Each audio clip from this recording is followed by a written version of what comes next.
Today, we're diving into the first chapter of Dan Heath's book, Reset: How to Change What's Not Working. And that first chapter really focuses on this surprisingly powerful idea. Go and see the work. Right. And what we're hoping to unpack with you today is just how effective this simple principle can be. It's really about looking past our assumptions, what we think is going on, and actually getting direct experience with the situation. Our goal is to give you a tool, a practical way to understand and maybe improve things in your own life, whatever challenges you might be facing. Yeah, the basic idea sounds almost too simple, doesn't it? Just, Yeah. but when we actually observe directly, engage with the reality of something, that's when we uncover insights, opportunities for change that we just wouldn't see otherwise. They stay hidden. Absolutely. Yeah. So let's maybe start with a great story Dan Heath uses to illustrate this. Michael Morales, the president. Yeah, Morales was trying to figure out why their paper losses, basically wasted paper, were higher than the industry average. So taking this principle to heart, he went down to the factory floor to see the work himself. What did he find? Was it complicated? Well, that's the thing. Almost right away, he started noticing stuff, obvious stuff, once he was looking. Paper was often being cut too wide. Okay, simple waste. Simple waste. And rolls of paper were getting damaged because of how the forklift drivers were handling them. Again, seemed obvious once he saw it. Great. But maybe the most surprising thing was this. The main machine, the big corrugator, it just stopped. Every single day at 11:30 a.m. Stopped, like completely shut down mid-morning. Just stopped. So Morales asked, why are we shutting down the main machine at 11:30? And what was the reason? Maintenance. Nope. It was a scheduled shutdown. For lunch. For lunch. They shut down the main production line for lunch. Every day. And apparently this wasn't just hurting productivity, it was actually increasing the risk of damaging the paper during shutdown and startup. But the craziest part was why they did it. Okay, I need to know this. It was a leftover rule from years ago, back when the local power utility had unstable power supply around midday. Yes. So they started shutting down proactively to avoid issues. But the power problem had been fixed ages ago. The shutdown just stuck. It became the way we do things. Wow, just pure habit, disconnected from reality. Pure habit. So by just going and seeing the work, Morales found these leverage points. Yeah. Within 2 months of fixing these things, the paper width, the forklift training, and especially stopping that pointless shutdown, What happened to the losses? they dropped from 21% down to 15%. That was like $50,000 in savings right there. Just from fixing supposedly obvious problems that nobody was seeing anymore. Exactly. And Heath makes the point that these glaring problems are often invisible because they started as sensible solutions or temporary fixes or workarounds. That just became permanent fixtures. Right. They get baked into the system. That shutdown made sense once, but it became this ingrained habit long after the reason disappeared. So it looks like, bad management from the outside. Is often just this buildup of old habits and unquestioned assumptions. Going and seeing helps you find where your team, or even just you yourself, have kind of adapted to inefficiencies instead of fixing them. Okay, that makes a lot of sense for factories, for physical stuff you can watch. But what about, say, knowledge work, like consultants or researchers or just managing team projects? How do you go and see work that's mostly happening in people's heads or on computers? That's a really good question, and Heath tackles it. It's true, it's less tangible, but you can still make it visible. The key is mapping out the flow of activities. Mapping the flow, like a process chart. Yeah, pretty much. Yeah. Think about a project. There's brainstorming, right? Then research, maybe writing drafts, getting feedback, making revisions, assigning tasks, communicating updates. All those are steps in the work. So you literally draw it out. Yeah. Whiteboards, sticky notes. Exactly. Use a whiteboard, use software, use whatever works, map out each step, ask questions like, how long does this usually take? Where do things get stuck? Where are the bottlenecks? Which steps really add value and which ones feel more like, just going through the motions? So making the invisible visible. That's the goal. Once you can see the process, even if it's knowledge work, you can apply the same go and see principle. Right. You can spot the friction points, the delays, the parts that aren't really working well. This makes me think about meetings, actually. So many decisions get made in meetings based on, well, not always direct experience. Oh, definitely. And Heath brings in Tom Chi, who co-founded Google X, and he has this great term for it, guessathons. Guessathons. I like it. Describe a guessathon. Chi paints this picture. You've probably been there. A meeting room. You've got Ted pushing his bold strategy. You've got Marisa maybe disagreeing just because. There's Helen wanting more data, always more data. Delaying the decision. Right. And maybe Greg is worried about company culture, whatever that means in this context. Everyone's basically arguing from their own perspective, their own assumptions. Yeah, sounds painfully familiar. And Chi's point is? His point is that the decision often comes down to whoever argues best, or maybe whoever has the most seniority.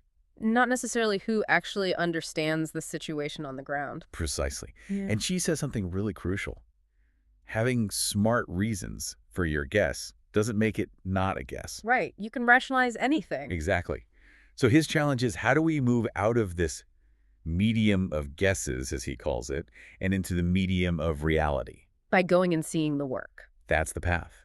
Get direct experience, gather real observations, move from debating theories to looking at facts. And this whole principle, go and see, it feels especially important when things suddenly go wrong, doesn't it? When something breaks down unexpectedly. Absolutely. Yeah. Because those moments, a sudden sales dip, a project failing, maybe even friction in a relationship, they often reveal that our understanding of how things actually work, the underlying system, wasn't as deep as we thought. We thought we knew, but we didn't really. Right.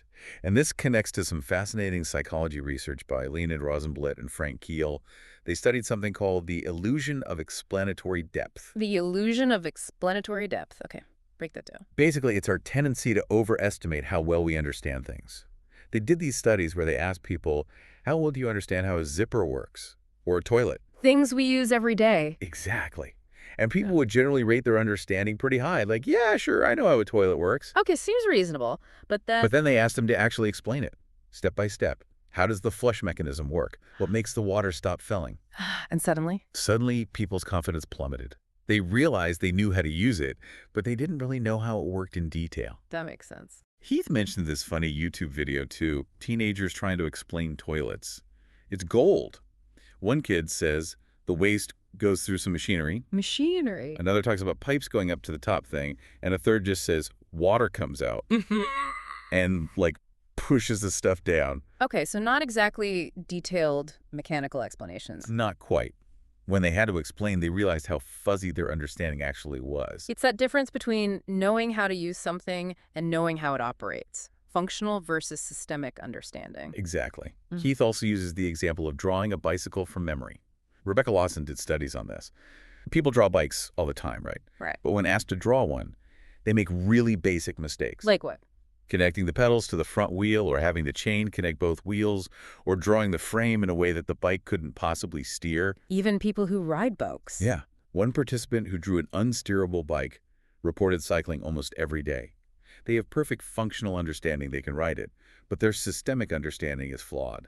And the danger is mistaking that functional familiarity for real deep understanding, especially when something breaks. That's the key risk. If your understanding is only surface level, you're kind of lost when things go wrong, or when you need to actually improve the system. This leads nicely into another analogy Heath uses, the turnaround consultant. Right. When a company's really in trouble, maybe facing bankruptcy. They often bring in these outside experts, the turnaround specialists. Which seems weird, right? Handing control to an outsider. It does seem counterintuitive. Yeah. They might not even know the specific industry that well. But here's the thing. These turnarounds often work, and sometimes surprisingly quickly. Why? What's their secret? Heath argues it's partly because a crisis forces that shift from just functional understanding, how we usually do things, to deep systemic understanding, why things are really broken. The old ways have clearly failed. So they have to figure out the root causes fast. And how do they do that? Well, guess what? They go and see the work. Of course they do. They observe, they look at the numbers, sure. But crucially, they go straight to the front lines. They talk to the people actually doing the jobs, interacting with customers, running the machine. Makes sense. Who would know better? Exactly. Paul Fioravanti, one of these consultants, is quoted saying you have to ask the people closest to the customer and closest to the core activity. And how do they get honest answers? People might be scared in that situation. Good point. Another consultant, Jeff Vogelsang, talks about his method. He has private conversations. He listens for common themes, things he hears repeatedly. He asks open-ended questions like, help me understand, or walk me through. And then, crucially, he says he just shuts up and listens. Just lets them talk. Lets them talk. Yeah. And apparently, more often than not, frontline folks are actually eager to share what they know. Yeah. They often see the problems clearly, but haven't been asked or haven't been listened to before. Someone finally wants to hear their perspective. Right. The methodology is surprisingly simple, really. It's just talking to the people who make the organization run. Now, some people might hear that and think it sounds a bit, I don't know, naive, like romanticizing the frontline worker. Yeah, Heath addresses that. It's not about assuming frontline workers have all the answers or are somehow morally superior. They're just people with good ideas and bad ideas like anyone else. But they have proximity. They are closest to the actual work, closest to the reality of the system, day in and day out. That's why you consult them. They know their jobs. They see the friction points firsthand. It's about accessing their unique perspective, grounded in direct experience. Exactly. So if you boil it down, go and see the work is this mix of direct observation, watching the process, and direct consultation, talking to the people doing it. And doing that helps you ask much better questions, right? Like, why does the corrugating machine shut down at 11:30? Is this double-length math class really the best way? Precisely. And the potential payoff, as Heath puts it, can be profound. It's about finding and getting rid of the dumb things your team, your organization, maybe even just you are doing without realizing it. Things that waste time or money or just frustrate people. All of the above. Yeah. Those crucial improvements, those brilliant ideas for change, they often stay hidden until you engage directly.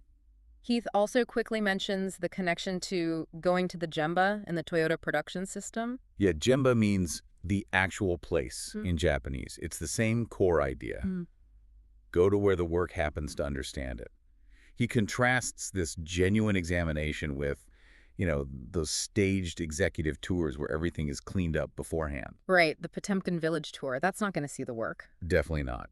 So really, at the end of the day, go and see the work is just this incredibly practical, versatile tool. It helps you get clarity, spot opportunities for real change, whether you're looking at a business process, a school system, or even, a recurring issue in your own life. It's about getting past the assumptions, the stories we tell ourselves, and actually engaging with what is. So, maybe as you're listening, think about a situation in your own life or work right now.